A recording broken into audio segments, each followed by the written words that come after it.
Innal hamdalillah nahmadullah wa nasta'inuhu wa nastaghfiruh wa nastahdi wa na'udzu billahi min syururi anfusina wa min sayyiati a'malina may yahdihillahu fala mudhillalah wa may yudlilhu fala hadiyalah. Asyhadu an la ilaha illallah wahdahu la syarikalah wa asyhadu anna Muhammadan abduhu wa rasuluh la nabiyya wa la rasula ba'dah. Nusalli wa nusallim ala rasulillah wa nabiyillah Muhammad sallallahu alaihi wasallam wa ala alihi wa ashabihi wa man tabi'ahum bi ihsanin ila yaumil qiyamah. Amma ba'd, qala Allah ta'ala fi kitabil karim, a'udzu billahi minasyaitonir rajim. Ya ayyuhalladzina amanu taqullaha haqqa tuqatih wa la tamutunna illa wa antum muslimun. Al-ayah. Alhamdulillah, kembali kita pada malam hari ini dipertemukan oleh Allah Ta'ala dengan kondisi yang tidak seperti biasanya. Alhamdulillah kita diberikan hujan, yang hujan itu sendiri adalah rizki rahmat dari Allah Ta'ala yang adalah kita mensyukurinya, tapi sekaligus cobaan bagi kita untuk istiqomah dalam ketaatan kita, sholat kita, apalagi istiqomah untuk mencari ilmu agama. Dan alhamdulillah kita diberikan istiqomah yang manfaat terbesar nanti akan kita rasakan pada saat kita meninggal dunia. Semoga Allah memberikan kepada kita taufiknya agar kita terus seperti sebelumnya istiqomah, dan berharap kita dapat balasan yang besar darinya. Tak lupa salawat serta salam adalah senantiasa kita sampaikan kepada junjungan kita Nabiullah Muhammad sallallahu alaihi wasallam, utusan Allah Ta'ala yang ngajari kita banyak sekali perkara, yang adalah kita senantiasa mengikuti beliau sallallahu alaihi wasallam, dan itu adalah timbangan apakah kelak kita layak mewarisi surga Allah Ta'ala ataukah tidak. Karena Nabi pernah bersabda, kullu ummati yadkhulunal jannah illa man aba, setiap umatku akan masuk surga kecuali yang enggan. Maka ketika ada yang bertanya, yang enggan siapa wahai Rasulullah? Nabi bersabda, man ata'ani dakhalal jannah wa man asani faqad aba, siapa yang taat kepadaku dia masuk surga, dan siapa yang tidak taat kepadaku, siapa yang maksiat kepadaku berarti dia enggan masukinya. Semoga kelak kita ketemu beliau sallallahu alaihi wasallam di telaganya, karena itu adalah tanda keamanan, keselamatan sebelum datang tanda-tanda yang lainnya. Para jamaah sekalian yang dirahmati Allah, pada malam hari ini kita akan bahas khusus satu kitab ibu tentang 24 jam di bulan Ramadan, aktivitas selama 24 jam di bulan Ramadan yang ditulis oleh Ustadz Muhammad Abduh. Semoga yang lain sudah punya filenya atau belum? Sudah ya. Nah, buku yang sifatnya aplikatif, membimbing kita agar apa yang kita lakukan di bulan Ramadan itu benar-benar bernilai di sisi Allah Ta'ala. Puasa kita bukan lagi seperti puasa kebanyakan umat manusia, tidak, tetapi puasa yang bernilai, yang kita berharap nanti kita dapat banyak sekali balasan pahala dari Allah Subhanahu wa Ta'ala. Makanya kita sebenarnya butuh hal-hal seperti ini agar kita lebih detail lagi mengetahui apa sih yang mesti kita lakukan di bulan yang mulia, agar kita mendapatkan banyak kebaikan seperti dosa-dosa kita diampuni oleh Allah Ta'ala ketika keluar dari bulan yang mulia. Apalagi yakni kita berharap dalam kehidupan akhir diselamatkan dari neraka, didekatkan dengan surga. Jadi kebaikan yang sangat banyak kita harapkan kita dapatkan dengan adanya puasa di bulan yang mulia, yang kita isi dengan ketaatan yang sebaik-baiknya. Kita mulai dari halaman 1 ya. Pahala yang berlipat. jadi pahala yang berlipat. Allah Ta'ala berfirman, Syahrul Ramadan alladzi unzila fihil Qur'an hudal linnasi wa bayyinatin minal huda wal furqan. Faman syahida minkumus syahra falyasum. Bulan Ramadan disebutkan langsung oleh Allah, Syahrul Ramadan, bulan Ramadan alladzi unzila fihil Qur'an, yang telah diturunkan di dalamnya Al-Qur'an. Menunjukkan bahwa bulan ini mulia karena di bulan itu Al-Qur'an diturunkan. Al-Quran yang merupakan hudal linnas, petunjuk bagi manusia agar dia selamat, agar dia bahagia dunia akhiratnya. Wa bayyinatin minal huda wal furqan. Demikian juga di dalamnya ada penjelasan mengenai petunjuk dan pembeda, yang hak dan yang batil. Ya. Maka siapa yang melihat bulan di antara kalian, maka adalah dia berpuasa. Nah, Ibnu Katsir mengatakan bahwa Allah memuji bulan Ramadan. Dengan Allah berfirman Syahrul Ramadan, itu Allah memuji. Jika dibandingkan dengan bulan-bulan yang lain, bulan-bulan yang lain itu tidak disebutkan penyebutannya dalam Al-Quran, tetapi bulan Ramadan disebutkan.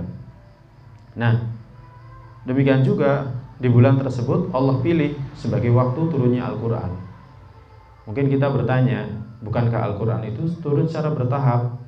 Iya, turun secara bertahap sesuai dengan kejadian yang ada di bumi, peristiwa yang melatar belakangi. Tetapi turunnya Al-Quran sekali waktu, sekaligus dari Lauhul Mahfuz ke langit-langit dunia, itu terjadi pada bulan Ramadan. Jadi terjadi pada bulan Ramadan. Nah, karena mulianya bulan ini, makanya Allah mewajibkan puasa. Artinya puasa Ramadan lebih utama dari puasa lainnya yang dihukumi sunnah. Jadi lebih utama dari puasa yang lainnya dihukumi sunnah. Amal wajib harus didahulukan daripada amalan sunnah. Ya, kita penting mengetahui amalan ini wajib ataukah sunnah. Sunnahnya pun juga kita harus ketahui apakah sunnah yang ditekankan muakkad atau sunnah biasa saja, agar kita tahu skala prioritas dalam ibadah kita.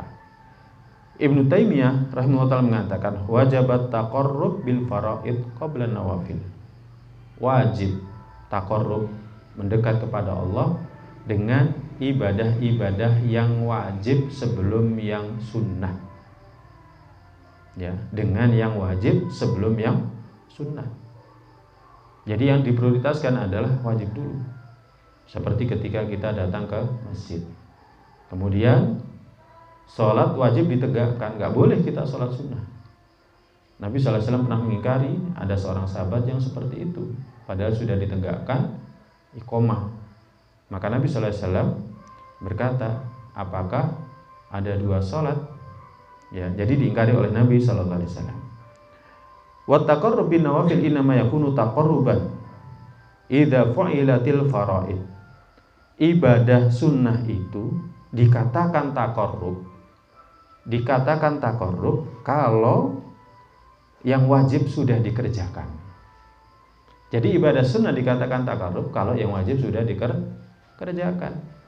Contoh, ya kan, rawatib ba'diyah maghrib dikatakan taqarrub setelah sholat maghrib ditegakkan. Kalau sholat maghrib tidak ditegakkan, maka sholat rawatib ba'diyah maghrib tidak dihitung sebagai taqarrub, tidak dihitung sebagai ibadah. Karena ibadah yang harus kita dahulukan itu adalah sholat maghribnya, bukan sholat sunnahnya. Nah, ini para jamaah sekalian yang dirahmati oleh Allah Subhanahu wa ta'ala. Kemudian berlipat-lipat gandanya pahala di bulan Ramadan itu juga disebutkan oleh Nabi sallallahu alaihi wasallam dalam hadis Abu Hurairah yang diriwayatkan oleh Imam Bukhari Muslim. Ya, di mana Nabi sallallahu alaihi wasallam bersabda, "Man qama ramadhana imanan wa ihtisaban, ghufira lahu ma taqaddama min dzambi." Siapa yang qiyam di bulan Ramadan, dasarnya iman dan mencari pahala, maka dihapuskan untuknya dosa-dosanya yang telah lalu. Padahal kita ketahui, ya, puasa di bulan Ramadan, ibadah bulan Ramadan itu kaitannya adalah ibadah puasa. Kalau dibilang Ramadan, berarti ibadahnya apa? Ya puasa. Tetapi Nabi SAW menyebutkan dalam hadis Abu Hurairah ini, Nabi mengatakan man qoma Ramadan, siapa yang qiyam Ramadan, menunjukkan bahwa Ramadan itu jangan hanya diisi dengan puasa, tetapi juga harus diisi dengan qiyam. Ya, diisi dengan qiyam, yakni berdiri, ya, atau ibarat atau satu ungkapan menjelaskan bahwa dalam melakukan ketaatan di bulan Ramadan itu bukan hanya siangnya saja, tetapi juga malamnya dengan sholat, tilawah Al-Quran dan lain sebagainya. Kemudian melakukannya juga dasarnya iman. Iman itu kaitannya dengan membenarkan ini adalah perintah Allah, perintah zat yang menghidupkan kita, zat yang menciptakan kita, ngurusi kita. Allah Maha tahu bahwa syariat ini gak akan membinasakan kita. Allah Maha tahu syariat ini akan mendatangkan kebaikan untuk kita, ya kan? Nah, kita mengimani itu. Ya, dan ternyata yang Allah firmankan benar. Sekarang para ahli mengatakan kebaikan daripada puasa. Nah, jadi melakukannya dengan dasar iman, membenarkan dengan hati. Allah berfirman dalam Al-Quran, Allah tuangkan dalam surat Al-Baqarah ayat 183, ya kan? Kita beriman, kemudian kita juga beriman fadilah-fadilah yang disebutkan dalam puasa. Ya, siapa yang puasa sehari maka dijauhkan wajahnya dari neraka. Ya, kemudian dia akan masuk surga melalui pintu Ar-Rayyan dan lain sebagainya dan lain sebagainya. Jadi itu iman. Makanya kalau kita puasa nggak boleh hanya sekedar di hatinya ada niat, tetapi lebih jauh dari itu. Ya kan? Semua fadilah yang disebutkan oleh Allah Ta'ala dan Rasulnya itu mendasari puasanya kita. Kemudian ikhtisaban, nyari pahala. Nah, ini para jamaah. Makanya ini merupakan motivasi dari Nabi SAW kepada kita untuk mengisi malam-malam bulan Ramadan dengan ketaatan. Ya, bukan dengan rebahan, malas-malasan, atau menghidupkan malam bulan Ramadan dengan kemaksiatan. Na'udzubillah min dzalik. Yang tentu dosanya lebih besar jika dilakukan di bulan Ramadan jika dibandingkan dengan di luar bulan Ramadan. Bulan di mana kita harus ibadah, ya, bulan yang dimuliakan, bulan yang disucikan, tapi kita kotori dengan kemaksiatan, maka dosanya jauh lebih besar. Nah, demikian pula dalam hadis yang diterangkan mengenai keutamaan melakukan amal di bulan Ramadan. Ya, amal apapun, amal ketaatan. Sebagaimana dikeluarkan dalam Sunan At-Tirmidzi dari Abu Hurairah radhiyallahu ta'ala anhu, Nabi sallallahu alaihi wasallam bersabda, "Idza kana awwalul lailatin min syahri Ramadan." Jika malam pertama di bulan Ramadan. Jadi malam pertama bulan Ramadan itu kalau misalkan pemerintah menentukan, oh ini bulan puasa, ini adalah tanggal 1 Ramadan, maka ketika itu sufidati syayatin, maka setan-setan dibelenggu ketika itu juga. Wa maradatul jinni, ya, demikian juga dengan jin-jin dibelenggu. Wa ghuliqat abwabun nar, kemudian pintu-pintu neraka ditutup. Falam yuftah minha babun, dan tidak dibuka darinya satu pintu pun. Sebaliknya wa futihat abwabul jannah, pintu-pintu surga dibuka. Falam yughlaq minha babun, dan tidak ada satupun pintu yang ditutup. Wa yunadi munadin, kemudian ada penyeru yang berseru, ya baghil khair, wahai pencari kebaikan, akbil, datangi Ramadan itu dengan banyak melakukan kebaikan. Ya baghil syarr, aqsir, wahai, ya, pelaku keburukan, pencari keburukan, berhentilah. Walillahi utaqa minan nar wa dzalika kulla lailatin. Dan Allah Subhanahu wa taala memiliki hamba-hamba yang diselamatkan dari api neraka, dan itu terjadi setiap malam. Ya, terjadi setiap malam. Nah, ini menunjukkan bahwa para jamaah, kaitannya dengan bab ini, bahwa kita ini harus semangat. Ya, kita ini harus semangat mengisi Ramadan dengan ketaatan. Jadi mulai sekarang hati sudah ditata, mental sudah ditata, sehingga ketika tanggal 1 Ramadan langsung kita gas pol, jangan baru pemanasan. Kita seringkali, ya kan, malam pertama itu masih kecepatan 10 ya km per jam, mari gigi 1, ya, kemudian setelah itu berikutnya baru gigi 2. Yang lebih parah lagi, 10 hari yang terakhir malah giginya 1. Tidak seperti itu. Seharusnya kita semakin semangat dalam melakukan ketaatan. Jadi mulai dari malam pertama itu seharusnya kita sudah gaspol. Ya, jadi kita sudah sungguh-sungguh. Karena apa? Karena disebutkan dalam hadis Abu Hurairah di sini, sejak malam pertama setan itu dibelenggu. Ya kan? Demikian juga jalannya setan, jalannya jin itu ditutup. Pintu-pintu neraka semuanya ditutup. Tidak ada satu pun yang dibuka. Sebaliknya pintu surga dibuka. Tidak ada satu pun yang ditutup. Makanya salafus saleh itu mulai dari Sya'ban itu sudah mempersiapkan diri. Seperti sekarang ya, kita sudah memasuki nisfu Sya'ban ya. Separuh daripada bulan Sya'ban. Semakin mempersiapkan diri dengan puasa diantaranya. Jangan sampai nanti puasa hari pertama lemas. Ya, demikian juga ketaatan mulai ditingkatkan lagi. Jangan sampai nanti pada saat hari pertama di bulan Ramadan kita ini tidak sungguh-sungguh. Ya. Nah, Syekh Ibrahim Ar-Ruhaili hafizallahu ta'ala mengatakan, dalil ini menunjukkan keutamaan seluruh amalan kebaikan yang dilakukan di bulan Ramadan. Bukan hanya puasanya saja.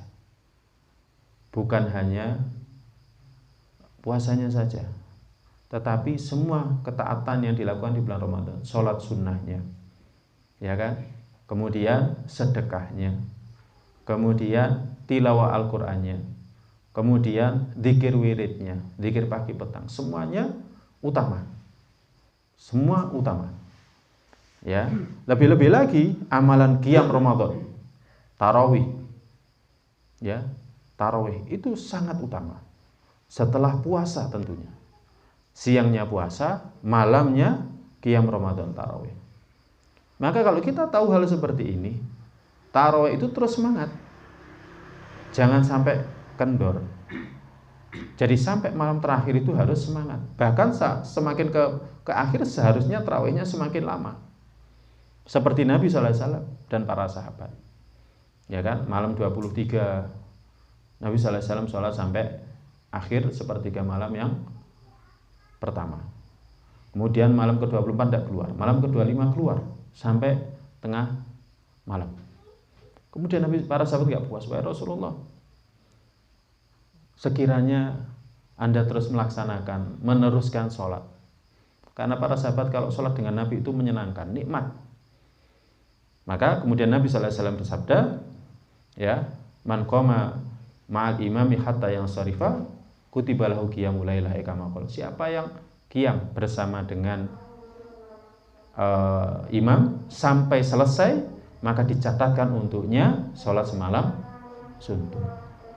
Kemudian malam ke-26 enggak keluar, baru malam ke-27 Nabi SAW menyuruh ya kaum muslimin ketika itu keluar semuanya. Dan ketika itu sholatnya Nabi SAW sampai mendekati sahur. Nah, sehingga kalau kita tarawih itu seharusnya semakin ke belakang semakin kencang, semakin kuat, bukan semakin ke belakang semakin kendu. Ya, semakin kendu. Karena kita mau akhir. Nah, seperti itu. Ya, jadi Syekh Ibrahim hafizallahu ta'ala mengatakan, lebih-lebih amalan qiyam setelah puasa wajib.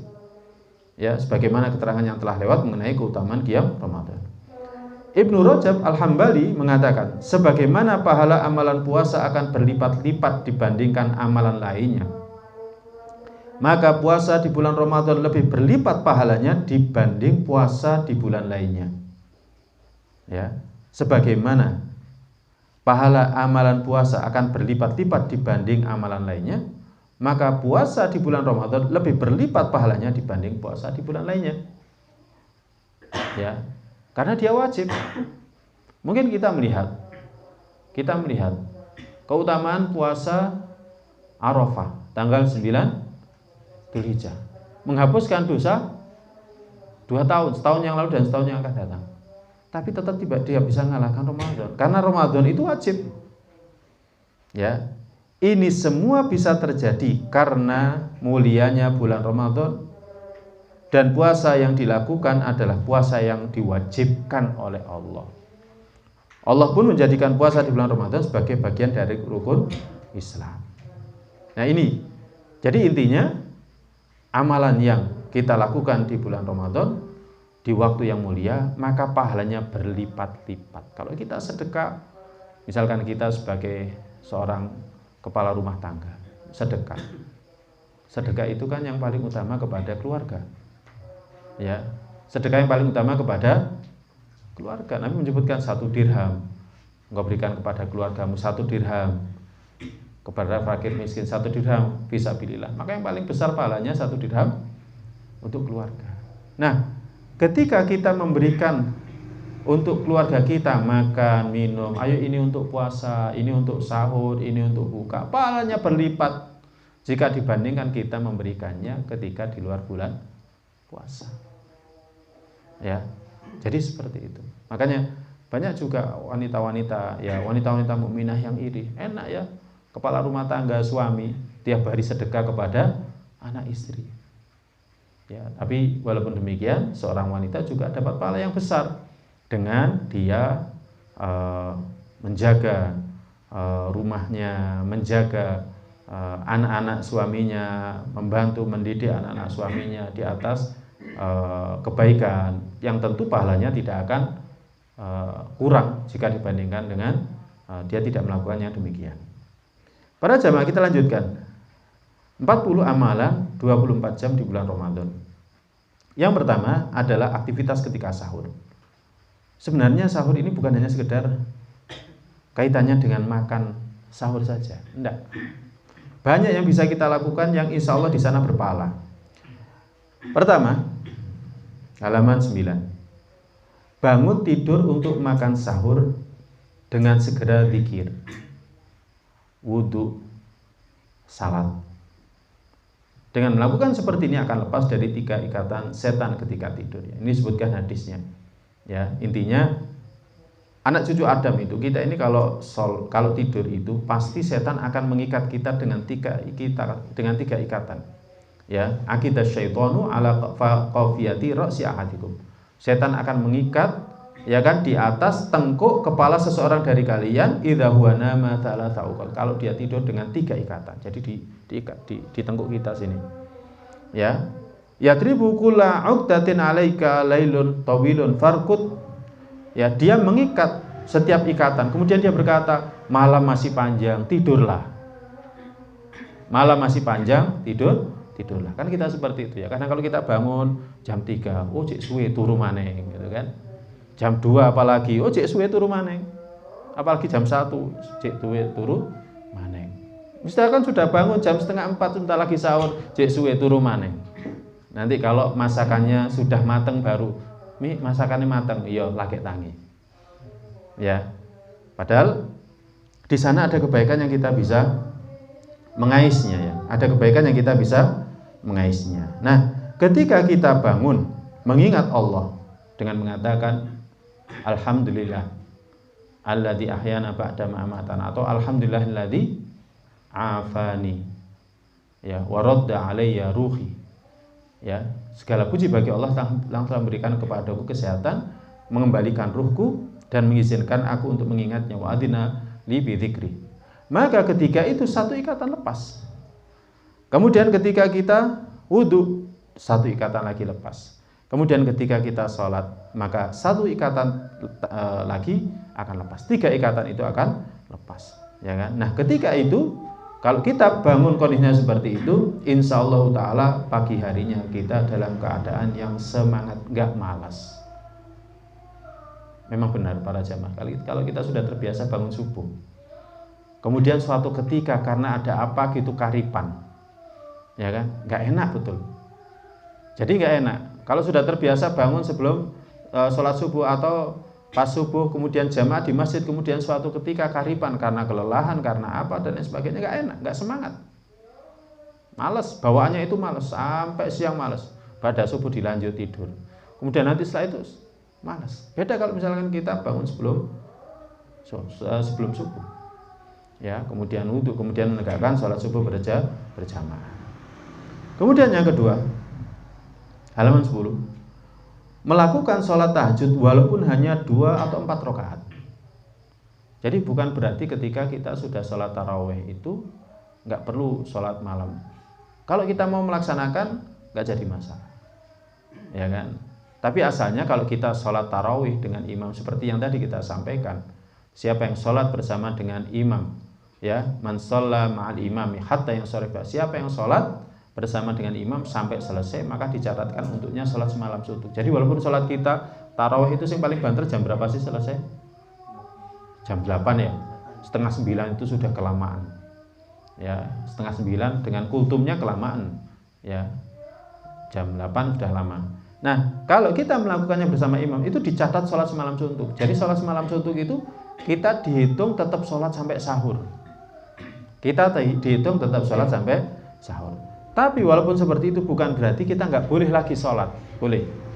Ya, ketika bangun, ya hendaklah kita misalkan pengen sholat nggak jadi masalah.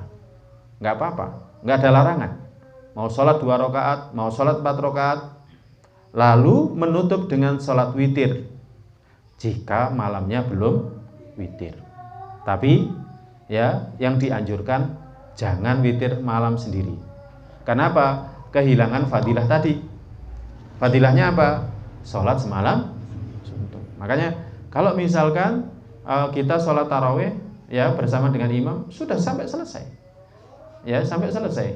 Perkara nanti malam kita nambah dan tidak nambah itu nggak jadi masalah. Kalau kita mau nambah baik, ya, agar setiap saat kita itu isinya ketaatan, setiap waktu kita itu isinya ketaatan. Ya ini para jamaah yang dirahmati Allah. Ya, kenapa hal ini dibolehkan? Karena Nabi sallallahu alaihi wasallam pernah bersabda kepada seorang Arab Badu yang bertanya tentang sholat malam. Maka Nabi bersabda, sholatul laili mathna mathna. Sholat malam itu 2 rakaat 2 rakaat. Fa idza khasyiya ahadukum fa as-subha shalla raka'ah wahidah. Ya, dan jika seseorang dari kalian khawatir masuk subuh, maka dia bisa sholat 1 rakaat tutiru lahu ma qad shalla. Dia menutup untuknya apa yang telah dia tegakkan sebelumnya. Hadis Bukhari Muslim. Nah, ini para jamaah sekalian yang dirahmati Allah.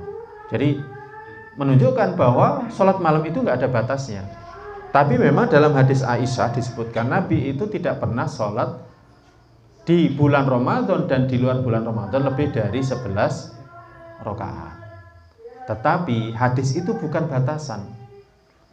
Artinya orang boleh menegakkan sholat lebih dari 11 rakaat. Ya, tapi tentu 11 sholat yang ditegakkan itu harus tumaknina, sebagaimana hanya Nabi sallallahu alaihi wasallam melakukannya dengan tumaknina. Ya, makanya kalau kondisinya seperti saat ini yang paling baik ya 11 rakaat dilakukannya secara tumaknina. Kemudian yang ketiga, setelah sholat tadi, ini masih di waktu sahur ya. Setelah sholat, berdoa sesuai dengan hajat yang diinginkan. Kenapa? Karena sepertiga malam yang terakhir itu adalah waktu diijabahinya doa. Jadi sebenarnya ketika kita sahur itu adalah waktu kalau kita berdoa diijabahi, doa apapun. Ya, kita jangan membatasi diri, namanya doa itu ya doa seperti Rabbighfirli wa liwalidayya warhamhuma kama rabbayani shaghira. Bukan hanya itu aja, banyak doa itu. Ya. Rabbana hab lana min azwajina, ya Rabbana atina fid dunya hasanah, Rabbana atina min ladunka rahmah. Kita kan punya hajat. Kita punya hajat. Setiap orang dari kita punya hajat. Misalkan kita ingin ini ya, mau lebaran ini kok sanggungnya teko opo, ya minta saja kepada Allah. Ya Allah, sebentar lagi lebaran, saya belum berikan baju untuk anak istri saya, ya Allah berikan saya rezeki. Boleh apa enggak boleh? Ya boleh. Tapi pernah doa seperti itu? Malu. Kita dibuat malu sama setan. Ngatasin jaluk klambi maksudnya Gusti Allah. Padahal Nabi sallallahu alaihi wasallam ngajari sahabat Ibnu Abbas radhiyallahu taala anhuma, dia mengatakan idza sa'alta fas'alillah wa idza sta'anta fasta'in billah. Kalau kamu minta kepada Allah. Kalau kamu mohon pertolongan kepada Allah. Jadi misalkan minta, ya Allah sebentar lagi Lebaran saya belum berikan baju untuk anak istri saya, ya Allah berikan aku rizki untuk bisa memberikan baju untuk anak istri saya. Minta. Nabi SAW pernah bersabda perihal diijabahinya waktu sahur, perihal waktu sahur, waktu yang diijabahinya doa. Di mana Nabi bersabda, yang zilu Rabbuna tabaraka ta'ala kullal lailah. Rabb kita tabaraka ta'ala yang zil turun setiap malam ila sama'i dunya, ke langit dunia. Ya, hatta yabqa thuluthul lail, hingga tersisa sepertiga malam yang terakhir. Yaqulu, Allah berfirman, may yad'uni fa astajiba lahu, siapa yang minta kepadaku pasti tak beri. May yas'aluni, siapa yang memintaku, ya, siapa yang memintaku pasti aku akan beri. Wa may yastaghfiruni fa aghfiru lahu, siapa yang mohon ampun aku akan memberikan ampun untuknya. Sudah janji Allah ini, hadis Bukhari Muslim sahih. Minta agar urusan rumah tangga dilapangkan, dilancarkan, urusan rezeki dilancarkan, pendidikan anak dimudahkan, ya kan, agar sakitnya orang tua diangkat misalkan, ya, minta apapun, minta, ya. Jadi jangan sampai kita ini tidak meminta, kita ini sangat butuh. Nabi SAW itu ketika haji wada, ya, ketika haji wada, Nabi SAW itu di atas untanya 5 jam lebih doa. Kalau untanya gerak langsung dipegang sama tangan kirinya. Tapi ketika nggak gerak, kedua tangannya ngangkat. Ketika wukuf di Arafah, Nabi SAW doa. Ya, kalau kita nggak kuat, level kita itu masih sangat jauh di bawahnya Nabi. Kita kadang doa 5 menit saja kehabisan bahan. Iki donga apa maneh gitu kan. Untungnya kalau jamaah haji pemerintah kerajaan Arab Saudi itu banyak bagikan buku, termasuk buku bahasa Indonesia gitu kan, doa-doa sak terjemahannya dibagikan, sehingga ketika pas wukuf di Arafah itu suruh berdoa walaupun dengan membaca nggak jadi masalah. Nah, termasuk ketika sepertiga malam yang terakhir, kita di waktu sahur itu, ya, sebelum sahur misalkan istri masih klonteng gitu kan, ya sudah doa, ya, berdoa agar kita diberikan kelapangan rezeki, berdoa agar diberikan keluarga yang sakinah, berdoa agar diberikan istri yang solihah, anak yang soleh, anak-anak yang solihah, ya kan, diberikan kelapangan rezeki. Pokoknya sembarang minta kepada Allah Ta'ala. Ya, ini. Jadi jangan sia-siakan, manfaatkan. Misalkan hari ini kita nanti mau pekerjaan apa? Doa. Hari ini kita mau pekerjaan apa? Doa, minta. Hari ini mau melakukan pekerjaan apa? Doa. Seperti itu.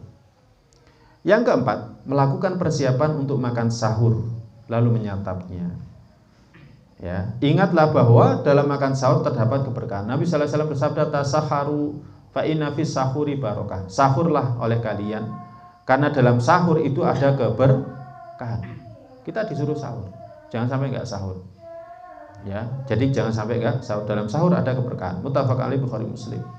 Ya, barokahnya entah ada tambahan energi. Kalau dalam ilmu gizi, orang misalkan dia nggak sahur itu masih kuat, ya, karena cadangan energi. Apalagi kalau orang itu gemuk, ya, cadangan energinya banyak. Kalau karbohidratnya itu sudah habis, biasanya dia akan membakar lemak. Ya, makanya kan orang kalau pengen diet itu kan disuruh banyak puasa. Jadi lemaknya terbakar. Nggak usah disedot, lemaknya terbakar karena puasa itu. Ya, jadi seperti itu. Tapi dalam agama kita tetap diperintahkan sahur.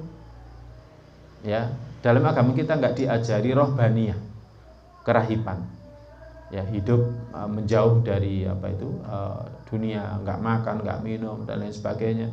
Enggak, kita nggak diajari seperti itu. Kita punya ajarannya sendiri. Islam itu punya undang-undangnya sendiri, aturannya sendiri. Kita disuruh sahur. Ya, bahkan dalam riwayat yang lain disebutkan tasahharu walau bijur'ati ma. Sahurlah walaupun dengan seteguk air. Tetap disuruh. Walaupun dengan seteguk air tetap disuruh. Ya. Karena apa? Karena memang pada umumnya orang kalau sahur itu lidahnya nggak enak. Mau makan apapun nggak enak. Sampai makanan yang paling enak pun terasa nggak enak. Tapi tetap disuruh sahur karena di situ ada barokahnya. Maka orang Islam itu tetap akan sahur. Apalagi orang Islam bukan hanya sekedar sahurnya yang dicari, bukan hanya sekedar makannya yang dicari, tapi yang dicari itu barokah. Ya, kita kalau makan kan nggak boleh menyisakan. Kenapa? Karena bisa jadi barokahnya di sana. Kita ngambil makanan itu kan nggak boleh dari tengah, langsung dikeruai gitu kan nggak boleh, tapi kan harus dari samping. Tujuannya apa? Berbagi berkah. Kalau ada makanan terjatuh, jangan disia-siakan, karena bisa jadi di sana ada berkah. Jadi kita makan bukan hanya sekedar makan, kita makan pun juga mencari berkah. Artinya orang Islam itu makannya juga ibadah, sahurnya juga ibadah. Kemudian yang kelima, sambil menunggu adzan subuh, perbanyak istighfar. Ya. Orang yang istighfar di waktu sahur itu dipuji oleh Allah dalam surat Ali Imran ayat 17. Wabil ashar wal mustaghfirina bil ashar. Dan orang-orang yang mohon ampun di waktu sahur dipuji oleh Allah. Maka zikir ketika waktu sahur itu yang paling utama adalah istighfar. Jadi zikir yang paling utama ketika waktu sahur itu adalah istighfar. Bukan tasbih, bukan tahmid, bukan takbir, tapi adalah istighfar. Ya. Nah, selain daripada itu juga boleh membaca Al-Quran, ya kan? Seperti yang disebutkan di masa Nabi Sallallahu Alaihi Wasallam dari Anas bin Malik. Nabi Sallallahu Alaihi Wasallam dan Zaid bin Thabit keduanya sahur. Tatkala keduanya selesai dari sahur keduanya, Nabi Sallallahu Alaihi Wasallam bangkit untuk menegakkan sholat. Kemudian sholat. Kemudian kami katakan kepada Anas, berapa jarak antara kam kana baina faraghihima min sahurihima wa dukhulihima fi shalah. Berapa jarak antara selesainya makan sahur mereka berdua dan waktu melaksanakan sholat subuh? Maka dikatakan kaqadri ma yaqra'u rajulu khamsina ayat. Seperti ukuran seseorang dari kalian itu membaca 50 ayat. Nah, menunjukkan bahwa selesai sahur atau di awal sahur, setelah sahur selesai, misalkan kita sahur selesai, ya kan, ada waktu, manfaatkan juga untuk baca Al-Quran. Apalagi yang sahurnya yang nggak suka berat-berat, ringan-ringan. Kan ada orang yang sukanya sahur itu ringan-ringan, makan gorengan sama kopi, pokoknya gak kopi gak iso, misalkan kayak gitu. Ada yang makan roti kemudian dengan minum teh hangat gitu kan, itu sudah kenyang. Tapi ada yang kelas berat, nggak bisa, harus makan nasi, karena kalau nggak makan nasi nanti pusing, ya. Nah, nggak jadi masalah. Tetapi ketika makan itu kemudian ada waktu yang mana kita waktu itu kosong, maka jangan kekosongan itu dibiarkan kosong, tapi kekosongan itu diisi dengan bacaan Al-Quran, atau kalau tidak seperti sebelumnya adalah dengan banyak memohon ampun kepada Allah atau istighfar. Ya, jadi jangan disia-siakan para jamaah yang dirahmati Allah. Kemudian yang keenam, makan sahur berakhir ketika adzan subuh berkumandang, masuknya fajar subuh. Jadi ketika adzan subuh berkumandang, ya, dalilnya adalah firman Allah surat Al-Baqarah ayat 187. Wa kulu washrabu hatta yatabayyana lakumul khaytul abyadu minal khaytil aswadi minal fajr tsumma atimmus siyama ilal lail. Makan dan minumlah kalian hingga terang bagi kalian benang putih dari benang hitam dari fajar. Apa itu? Kalau kita lihat di timur sana. Ya, tapi kalau di sini agak kesulitan melihatnya karena di sisi sana itu pegunungan. Tapi kalau di sisi sana itu adalah lautan, ya, kayak di Pantai Kenjeran itu sisi timur itu adalah lautan. Kita bisa melihat ini lautan, kemudian tiba-tiba ada cahaya putih memanjang dari utara ke selatan, dari ufuk utara ke selatan. Itu namanya fajar sotik. Itulah cahaya putih dari itulah benang putih dari benang hitam di atasnya. Nah, ketika kita lihat seperti itu, udah gak boleh makan dan minum. Atau gampangannya adalah ketika mendengarkan adzan subuh. Ya. Jadi mendengarkan adzan subuh, maka berhenti.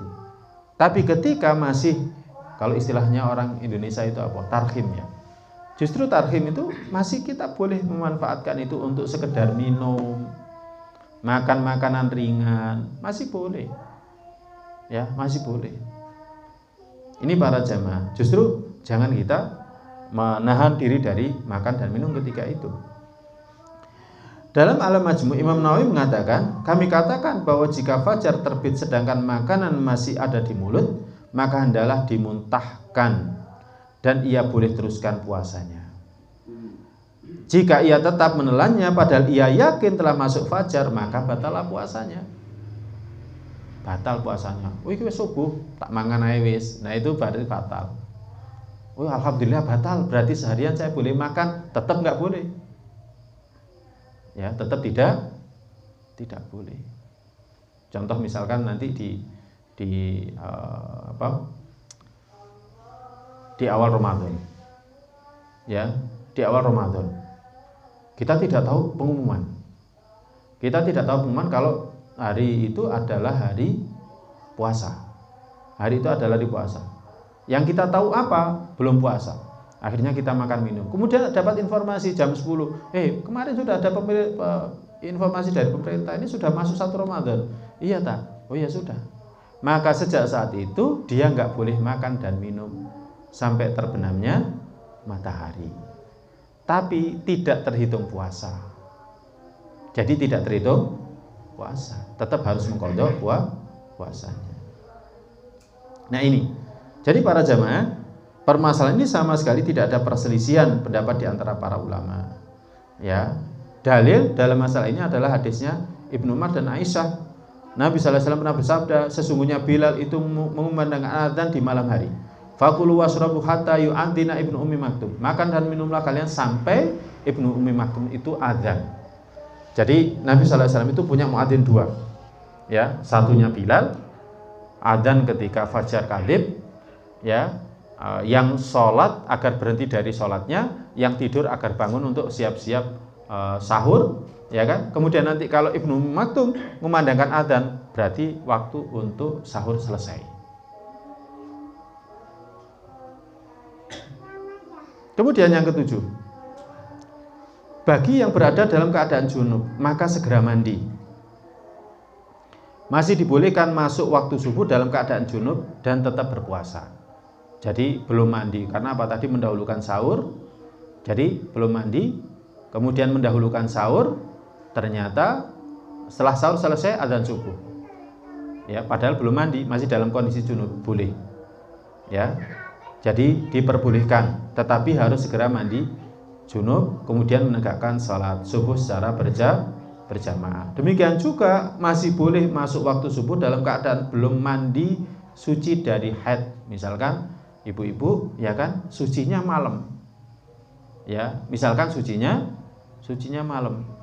Ya, kemungkinan sucinya adalah malam, ya kan? Kemudian belum mandi, tapi sudah sahur lebih dulu, belum mandi. Ya kan, sudah terdengar adzan, sahurnya selesai, kemudian terdengar adzan belum mandi, maka mandi setelah itu. Ya, ini karena hadis-hadis, ya, pertama hadisnya Aisyah bahwa Nabi sallallahu alaihi wasallam pernah ya mendapati fajar Ramadan sedangkan beliau dalam kondisi junub, ya, dan beliau kemudian baru setelah itu fayaghtasilu wa yasumu, Nabi mandi kemudian puasa. Wallahu a'lam bishawab. Kemudian kita lanjutkan aktivitas pada waktu subuh. Kalau tadi waktu sahur.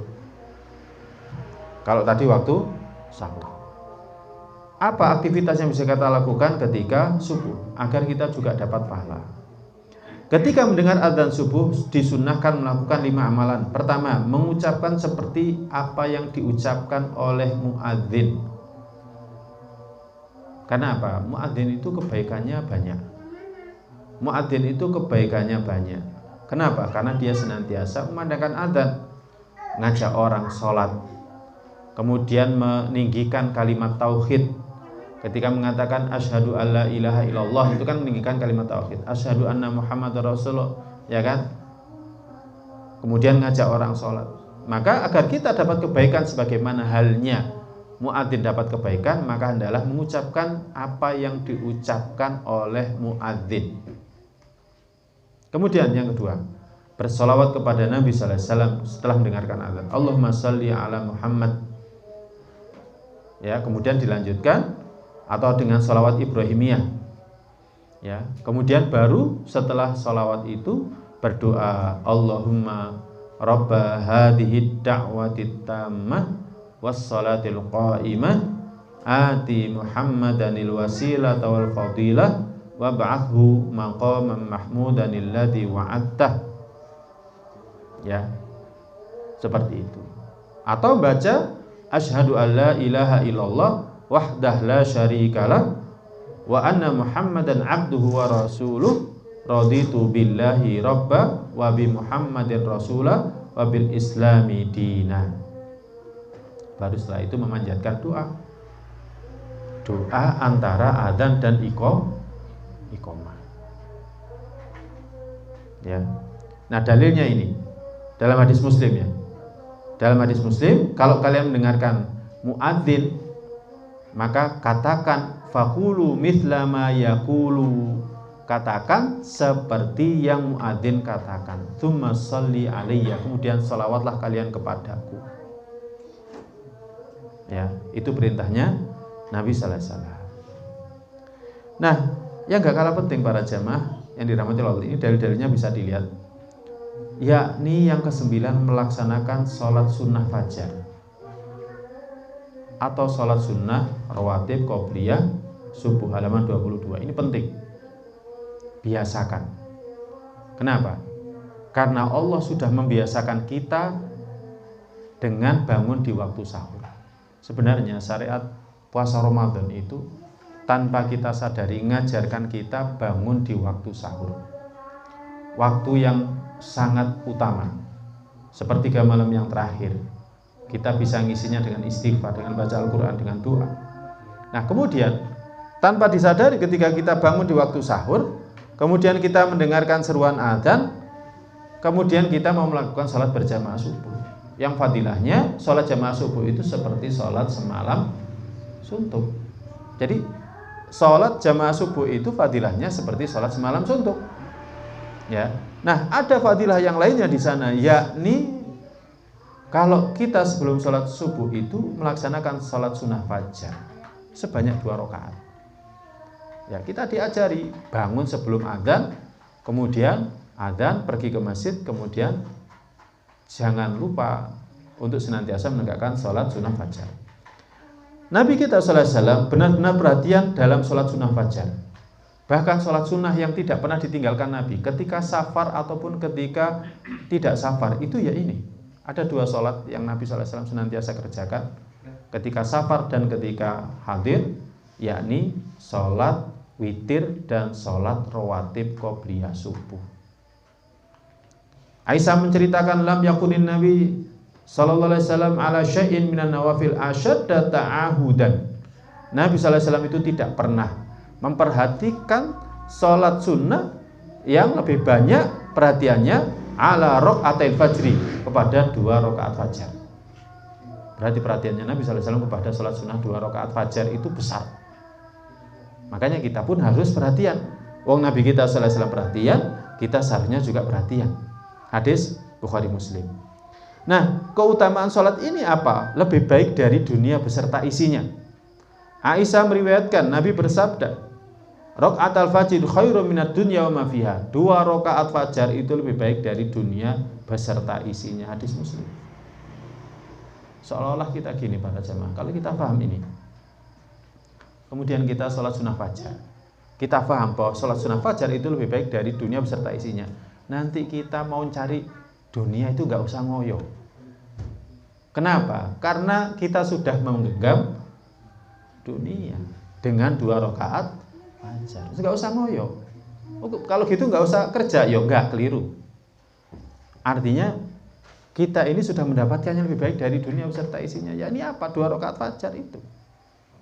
Ya. Nah, kemudian dalam riwayat yang lain disebutkan lahuma ahabbu ilayya minad dunya jami'an. Benar-benar keduanya itu lebih aku cintai daripada dunia seluruhnya. Dan di sini ada ajarannya Nabi kita sallallahu alaihi wasallam, ya. Bagaimana mengamalkan sholat sunnah fajar, yakni dengan baca surat Al-Kafirun pada rakaat pertama dan surat Al-Ikhlas pada rakaat yang kedua. Ya. Jadi seperti itu. Seperti Ibnu Umar, dia mengatakan romaktun nabiyya syahron. Aku pernah memperhatikan Nabi sallallahu alaihi wasallam selama 1 bulan. Fakana yaqra'u fi rak'ataini qabla al-fajri. Nabi membaca di 2 rakaat sebelum fajar itu, yang pertama qul ya ayyuhal kafirun, kemudian yang kedua qul huwallahu ahad. Menunjukkan kalau salat sunnahnya Nabi bacaannya sir, tapi sirnya itu bisa didengar. Sirnya itu bisa didengar. Karena apa? Ibnu Umar memperhatikan, maca apa Nabi iki diperhatikan. Oh qul ya ayyuhal kafirun. Rakaat kedua apa? Qul huwallahu ahad. Ya. Kenapa? Karena memang sunnahnya sholat sunnah fajar itu dipendekkan, subuhnya yang dipanjangkan. Ya, kalau sholat isya pertengahan, jadi juz yang 30 pertengahan sampai akhir juz 30. Sampai awal juz 30 sampai pertengahan. Kalau sholat maghrib pertengahan juz 30 sampai akhir. Nah, tapi kalau sholat subuh ya rata-rata yang juz 26, 27, 28, 29 seperti itu. Ya, jadi dipanjangkan kalau sholat subuh. Makanya bacaan di sholat sunnah fajarnya itu pendek. Qul ya ayyuhal kafirun dan qul huwallahu ahad. Nah, para jamaah, jadi seperti itu. Jadi penting kita senantiasa menjaga sholat sunnah fajar ini. Udah bisa gini. Sudah. Iya. Wallahu bisawab. Dan semuanya dilanjutkan. Ini buahnya ini. Enggak, rencananya memang mau saya kaji salah satunya nanti di bulan Ramadan. Ya, nanti ketika ada acara buka bersama, insya Allah akan kita lanjutkan pembahasannya. Tapi paling tidak para jamaah, kita ngawali membaca ini agar para jamaah terbuka mindsetnya, pikirannya. Oh seperti ini, ternyata yang harus kita lakukan adalah ini, agar Ramadan kita ini lebih bernilai, agar la'allakum tattaqunnya itu bisa kita raih, agar la'allakum tattaqunnya itu bisa kita dapat. Ya, karena kalau tidak seperti ini kita nggak dapat apa-apa dari bulan Ramadan kecuali hanya lapar, hanya haus, nggak ada lagi yang lainnya. Jadi hanya lapar, hanya haus, nggak ada lagi yang lainnya. Yang 10 yang terakhir. Ya, nah sholat fajar, sholat sunnah fajar, ya, sebagaimana sholat sunnah rawatib lainnya hendaklah dijaga. Ya, jadi hendaklah senantiasa dijaga. Ya, rawatib itu termasuk sholat sunnah yang muakkad untuk kita kerjakan, yang ditekankan untuk kita jaga, ya kan? Nah, rawatib dalam sehari ada 12. Ini memang banyak lafadz ya. Ada yang menyebutkan 10, ada yang menyebutkan 12, ada yang menyebutkan 14. Kalau yang 10 itu rawatib qobliyah zuhurnya 2, rawatib ba'diyah zuhurnya 2. Kalau 12 rawatib qobliyah zuhurnya 4, rawatib ba'diyahnya 2. Kalau 14 rawatib qobliyah zuhurnya 4, rawatib ba'diyahnya 4. Nah, 12 ini paling enggak coba kita jaga. Ya. Di mana dalam hadis Ummu Habibah radhiyallahu ta'ala anha Romlah, dia meriwayatkan Nabi sallallahu alaihi wasallam bersabda, "Man shalla itsnatai asyrata rakaatan." Siapa yang salat 12 rakaat fi yaumin wa lailatin, dalam sehari dan semalam, bunyalahu bihinna baitun fil jannah, dibangunkan untuknya bihinna dengan salat 12-nya itu rumah di surga. Ya, rumah di surga. Aslinya masuk surga saja enak. Masuk surga saja enak, apalagi kalau ada rumahnya. Antum kalau jalan-jalan ke rumah saya, naik ke Villa Taman Dayu itu, pernah ke sana? Lewat. Misalkan kita kalau orang desa itu naik mobil, kemudian enak rek, taman rek, mandek di situ aja. Di situ ada pepohonan, ada tanaman, kan enak. Apalagi kalau punya villanya, kan gitu kan? Ya. Masuk surga itu enak, apalagi kalau punya rumah. Rumahnya itu kalau dilihat dari luar kelihatan dalamnya, dari dalam kelihatan luarnya. Nah, villa-villa di sana juga kayak gitu. Sekarang konsepnya kan kayak gitu. Enggak seperti ini, banyak dinding, banyak kaca. Ya, menyatu dengan alam. Ya, itu sebenarnya konsep-konsep surga. Kita akan dapatkan itu kalau kita menjaga 12 rakaat. Ini yang paling bisa ibu-ibu ini. Tidak tahu lagi kalau misalkan ibu-ibunya ternyata nggak bisa, apalagi bapaknya. Karena bapaknya kan sibuk kerja. Kalau ibu-ibu, ya ibu kerja rumah tangga, ya sama aja. Tapi sebenarnya kesempatannya sangat besar. Maka jangan sia-siakan. Nah, dalam hadis Aisyah juga disebutkan dari dalam hadis Tirmidzi, man tabaru ala thintai asyrata rakaatan, siapa yang merutinkan 12 rakaat minas sunnah, dari sunnah, yakni salat sunnah rawatib, banallahu lahu baitan fil jannah, Allah bangunkan untuknya rumah di surga. Arba rakaatin qabla dhuhr, 4 rakaat sebelum zuhur, wa raka'ataini ba'da, 2 rakaat setelahnya, wa raka'ataini ba'dal maghrib, 2 rakaat setelah maghrib, wa raka'ataini ba'dal isya, 2 rakaat ba'da isya, wa raka'ataini ba'dal fajar, 2 rakaat pada sebelum fajar. Nah, kalau dalam hadis Ibnu Umar dalam kitab Sahih Bukhari disebutkan, ya, disebutkan juga, aku hafal dari Nabi 10 rakaat. Nah, ini tadi yang kita sampaikan.